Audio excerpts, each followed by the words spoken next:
كتب عليكم إذا حضر أحدكم الموت إن ترك خيرا الوصية للوالدين والأقربين بالمعروف حقا على المتقين. كتب عليكم إذا حضر أحدكم الموت إن ترك خيرا الوصية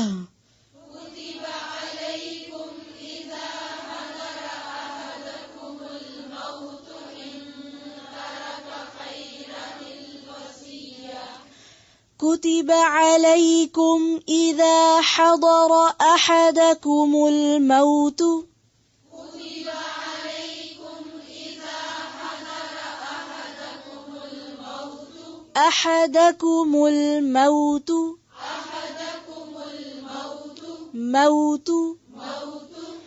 إذا حضر أحدكم الموت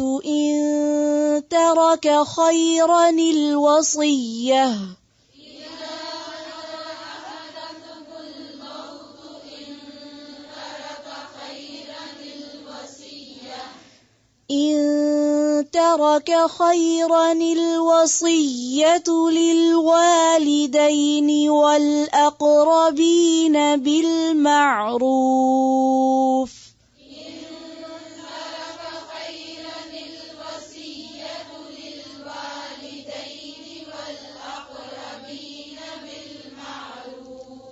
للوالدين والأقربين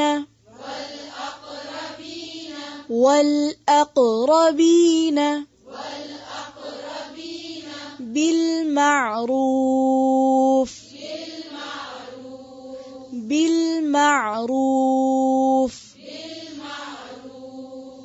حقا على المتقين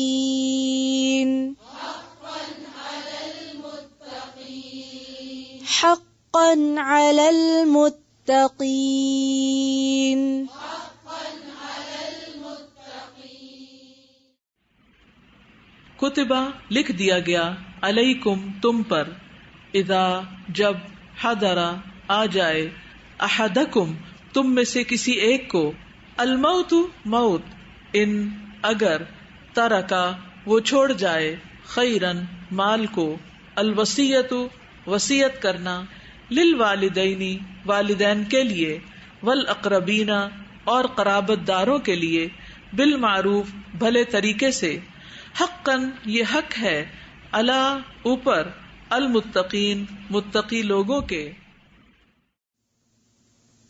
کتب علیکم لکھ دیا گیا تم پر، اذا جب، حضر حاضر ہو یعنی آ جائے، احدکم تم میں سے کسی ایک کو کیا آ جائے، الموت جو کہ آنی ہے، ان ترک اگر چھوڑ جائے، خیرن مال، الوصیت کہ وصیت کرے. وصیت کیا چیز ہوتی ہے؟ واو سواد یہ اس کا روٹ ہے، تاکیدی حکم. اور اصطلاح میں مرنے کے وقت اپنی موت کے بعد کسی چیز کی دیکھ بھال یا مال میں صدقہ وغیرہ کا فیصلہ جو ہے وہ وصیت کہلاتا ہے. یہ تاکید کرنا بیسیکلی. للوالدین والدین کے لیے یعنی وصیت کر سکتا ہے، والاقربین اور رشتہ داروں کے لیے، بالمعروف بھلے طریقے سے. معروف عین ریفے اس کا روٹ ہے، جانی پہچانی چیز، یعنی جو عقل کے معیار پہ پوری اترتی ہو یا عدل کے معیار پر. حقاً یہ حق ہے، علی المتقین متقین کے ذمے ہے. کیا چیز حق ہے؟ جی ہاں، وصیت کرنا ضروری ہے، واجب ہے، لازم ہے. کتب علیکم اذا حضر احدکم الموت تم پر لکھ دیا گیا کہ جب تم میں سے کسی کی موت کا وقت آئے، ان ترک خیرن اگر وہ مال چھوڑ جائے تو کیا کرے، الوصیہ وصیت کرے. کس کے لیے؟ وللوالدین والدین کے لیے. اور کس کے لیے؟ والاقربین رشتہ داروں کے لیے. بالمعروف بھلے طریقے سے. حقاً علی المتقین یہ بھی تقوی والوں پر حق ہے. تو حرمت جان کے بعد حرمت مال کا ذکر کیا جا رہا ہے اور اس کو بھی لازم قرار دیا گیا ہے. تو وصیت کہتے ہیں مرنے کے وقت اپنی موت کے بعد کسی چیز کی دیکھ بھال یا مال میں صدقہ وغیرہ کرنے کی تاکید. یعنی وصیت کس کس میں ہوتی ہے؟ مال میں بھی ہوتی ہے، بچوں کے بارے میں بھی ہوتی ہے، اور اگر کوئی خاص کام وہ چھوڑ کے جا رہا ہے پیچھے تو اس کے بارے میں بھی ہو سکتی ہے. یعنی وصیت صرف مال میں نہیں ہوتی. کس کس میں ہوتی ہے؟ مال میں ہوتی ہے، اولاد کے بارے میں بھی ہوتی ہے، کوئی اور خاص کام، ذمہ داری، کاروبار کچھ چھوڑ کے جا رہا ہے تو اس میں بھی ہو سکتی. ایک تو کہ ہمیں موت کا نہیں پتا، لیکن اگر ہم سمجھتے ہیں کہ ہمیں اپنی زندگی کے بعد کسی کو کسی خاص کام کی ذمہ داری دینی ہے تو وہ ابھی سے ہی کر لیں. دوسرا یہ کہ ایک شخص ایسا بیمار ہوا ہے کہ اس کو موت کا اندیشہ، اس کو بچنے کی کوئی امید نہیں، اور اس کو اپنے چھوٹے بچوں کا فکر ہے یا اپنے مال کا فکر ہے یا کسی بھی چیز کا، تو اس وقت بھی وہ وصیت کر سکتا ہے. ٹھیک ہے، نہ وصیت کرے تو نہ کرے، لیکن حدیث میں آتا ہے جو مسلمان وصیت کرنا چاہتا ہے تو 2 راتیں بھی ایسی نہ گزارے کہ اس کے پاس اس کی لکھی ہوئی وصیت نہ موجود. مثلا عام لوگ، ان کو پتا ہے اتنا میرا مال ہے، اتنے بچے ہیں، میں مر گیا تو میرا مال میرے بچے جو ہے وہ تقسیم کر لیں، کوئی جھگڑا نہیں، کوئی مسئلہ نہیں، کوئی اور لین دین نہیں، یا مختصر سا ہے، تو ضروری نہیں کہ وصیت کرے. بچے بھی اپنا کما رہے ہیں، کھا رہے ہیں، کوئی ایسا اس نے زندگی میں کام نہیں کیا کہ جو کسی اور کو سمجھانا ہے، دینا ہے، بس ٹھیک ہے، نہ کرے. لیکن جس کے پاس کوئی وصیت کے لائق چیز ہے، یعنی وصیت کیا ہے دراصل؟ اپنے مرنے کے بعد مال یا اولاد یا کسی چیز کے بارے میں کسی کو تلقین یا تاکید کے اس کا خیال رکھنا، اس کے ساتھ ایسا معاملہ کرنا، یہ وصیت کہلاتی. ٹھیک ہے، اور یہ جو وصیت کا حکم ہے یہ بھی اللہ کی بڑی رحمت ہے. اس میں آپ دیکھیں، ایک وصیت کرنے والا ہوتا ہے، ایک وہ جسے وصیت کی جا رہی. کرنے والا تو ایک ہی ہوتا ہے، اور جس کو کی جا رہی ہے وہ ایک سے زائد بھی ہو سکتے ہیں. وہ رشتہ دار بھی ہو سکتے ہیں، وہ وارث بھی ہو سکتے ہیں، وہ غیر بھی ہو سکتے ہیں، کوئی ریلائبل پرسن. اب اس کی ذمہ داری کیا ہوتی ہے کہ وہ اس کو پورا کرے. مثلا آپ اولاد کے بارے میں وصیت کرتے ہیں کہ اس بچے کو یہ پڑھانا، اس کی شادی فلاں کے ساتھ کر دینا، یہ اتنا میرا قرضہ ہے وہ میرے مرنے پہ ادا کر دینا. یہ بھی تو وصیت ہوتی ہے نا. یہ فلاں کی امانت میرے پاس رکھی ہوئی ہے، میں مر گیا تو یہ امانت اس کو واپس لوٹا دینا. اکثر ہم ہنستے ہنستے بھی یہ باتیں نہیں کر رہے ہوتے، باقاعدہ نہ بھی کر رہے ہو کہ فلاں چیز میرے پاس ہے، میں اپنے بچوں کو بتا چکی ہوں، پھر میرے ساتھ کچھ ہو گیا تو یہ فلاں کی امانت اس کو دے دینا. یہ جو بات آپ کر رہے ہیں یہ کیا ہے دراصل؟ یہ لازم ہے کہ ایسا کرو.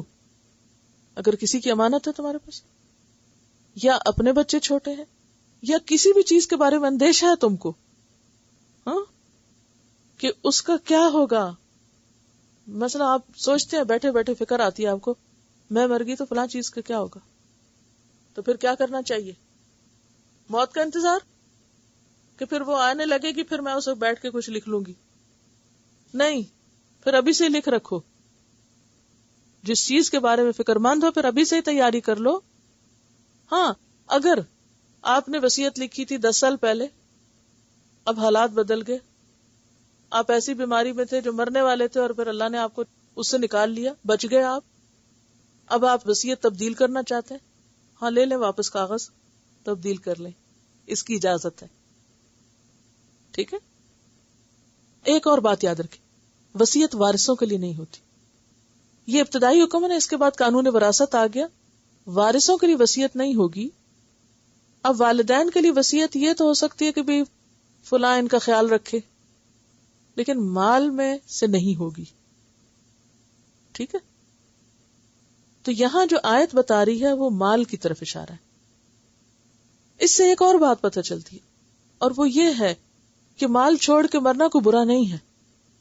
حدیث میں بھی آتا ہے، بخاری کی روایت ہے کہ اگر تم اپنے وارثوں کو غنی چھوڑو، غنی چھوڑو کا کیا مطلب ہے؟ مالدار چھوڑو، یہ زیادہ اچھا ہے اس سے کہ تم ان کو فقیر چھوڑو اور وہ لوگوں کے سامنے ہاتھ پھیلاتے پھرے.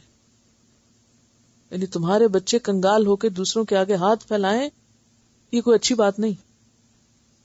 تو بہتر یہ ہے کہ ان کا کچھ بندوبست کر کے مرو. اب اس کی بھی ایک لمٹ ہونی چاہیے. یہ نہیں کہ انسان آت المال علی حبی ذوی القربى والیتامى سب چھوڑ کے صرف اپنے بچوں کے لیے ہر چیز بناتا رہے. پھر اسی طرح یہ ہے کہ وصیت کی امپلیمنٹیشن جو ہے اس سے بھی متعلق کچھ چیزیں ہیں. ایک تو یہ کہ جیسی کی گئی وصیت ویسے ہی کرنا چاہیے. ہاں اگر اس کی امپلیمنٹیشن میں کسی دوسرے کے ساتھ زیادتی ہو رہی ہے یا جس کے بارے میں وصیت کی گئی وہ مانتا ہی نہیں, تو میوچل انڈرسٹینڈنگ سے اسے تبدیل کیا جا سکتا ہے بعد میں بھی. مثلا دادا نے کہا میری پوتی کا رشتہ فلاں کے ساتھ کر دینا. اب دادا تو چلے گئے, اب پوتی مانتی نہیں, اب ماں باپ رو رہے نہیں, ہمارے ابا نے وصیت کی تھی. تو اب کیا ہو, اب وہ حالات کو سامنے رکھ کے اگر کسی پہ ظلم اور زیادتی ہو تو اس کو تبدیل کیا جا سکتا ہے. ٹھیک ہے, یعنی کسی پر ظلم نہ ہو وصیت کی امپلیمنٹیشن میں. اگر بچی کے حق پر ظلم ہو رہا ہے تو پھر وصیت پوری کرنا ضروری نہیں. مثلا کوئی وصیت کر دے کہ میں مروں تو مجھے یہاں نہ دفن کرنا, پاکستان لے جانا. اب جائیداد تو آپ نے اتنی چھوڑی نہیں کہ آپ کفن دفن کا خرچہ پھر اٹھا کے کوئی آپ کو لے جائے وہاں آپ کی لاش کو. اب جس کو وصیت ہوئی وہ بیچارہ پریشان ہے. اب وہ صدقہ خیرات کٹھی کر رہا ہے کہ میرے اوپر تو بڑا بوجھ ہے, مجھے تو وصیت ہوئی تھی کہ اس کو وہاں دفنانا, لے جا کے مری ہوئی لاش کو اٹھا کے وہاں دبانا, لہٰذا اب پیسہ دو سب. یہ تو بالکل کوئی نان سینس والی بات بنتی. تو ایسی وصیتیں کہ جس سے دوسروں کا حق مارا جاتا ہو, یہ کسی کے لیے باعث عذاب بن جائے وہ وصیت پوری کرنا, یا وہ اس نے ایسی وصیت کر دی کہ جو اسلام کے خلاف ہے, تو اس کو پھر تبدیل بھی کیا جا سکتا ہے. لیکن بنیادی طور پر وصیت کو پورا کرنا ہوگا. کتب علیکم اذا حضر احدکم الموت ان ترک خیرا, اگر مال چھوڑے, الوصیۃ للوالدین, یہ کب کے لیے حکم تھا؟ جب ورثے کا قانون نہیں تھا. اب کیا حکم ہے کہ وارث کے لیے وصیت نہیں, مال کے علاوہ ہو سکتی ہے, مال میں نہیں ہو سکتی. والاقربین, اور رشتہ داروں کے لیے بالمعروف, بھلے طریقے سے. کیونکہ پتہ کیا اصل میں کس کانٹیکس میں آیت نازل ہوئی؟ عربوں کے ہاں ایک رواج تھا کہ بعض اوقات اپنا سارا مال کسی دوست کو دے جاتے تھے, وصیت ان کے لیے کر جاتے تھے, اور رشتہ داروں کے لیے کچھ نہیں چھوڑتے تھے. اسی لیے آگے جا کے آپ پڑھیں گے کہ وَأُولُو الْأَرْحَامِ بَعْضُهُمْ أَوْلَى بِبَعْضٍ فِي كِتَابِ اللَّهِ, کہ رشتہ داروں کا حق اللہ کی کتاب میں زیادہ ہے. اگر تم اپنے حلیفوں کے ساتھ اچھا معاملہ کرنا چاہتے ہو تو 1/3 میں سے کر سکتے ہو. اور یہ بھی یاد رہے کہ وصیت اب ہمیں صرف سارے مال میں سے نہیں, 1/3 میں کرنے کی اجازت ہے, صرف تہائی مال میں. ٹھیک ہے, اور وہ بھی جائز کاموں میں. تو اس رواج اور رسم کو توڑا جا رہا ہے کہ تم یہ نہیں کر سکتے کہ تمہاری کسی سے بہت دوستی تھی اور اس کے تم پر احسان تھے, تمہارے اس پر تھے, لہذا تم نے اپنا سارا مال اس کے نام لگا دیا. آپ نے سنا ہوگا کہ کتے کے نام پہ یا فلاں ادارے کے نام پہ یا فلاں کے نام پہ سارا مال چھوڑ دیا, اور اپنے بچے جو ہیں وہ بھیک مانگ رہے ہیں. اسلام نے اس کی اجازت نہیں دی, ایک قانون مقرر کر دیا. اب حقا علی المتقین, یہ متقی لوگوں پر حق ہے. اب آپ دیکھیے اس کو بھی تقوی سے ریلیٹ کر دیا, یہ بھی تقوی ہے. اور وہ جو وارثوں کے لیے وصیت نہیں, اس کے بارے میں آتا ہے حدیث میں, ان اللہ قد آتا کل ذی حق حقہ فلا وصیۃ لوارث, اللہ نے ہر حق والے کو اس کا حق دے دیا, خود ہی قانون مقرر کر دیا ہے, لہذا وارث کے لیے وصیت کرنا جائز نہیں.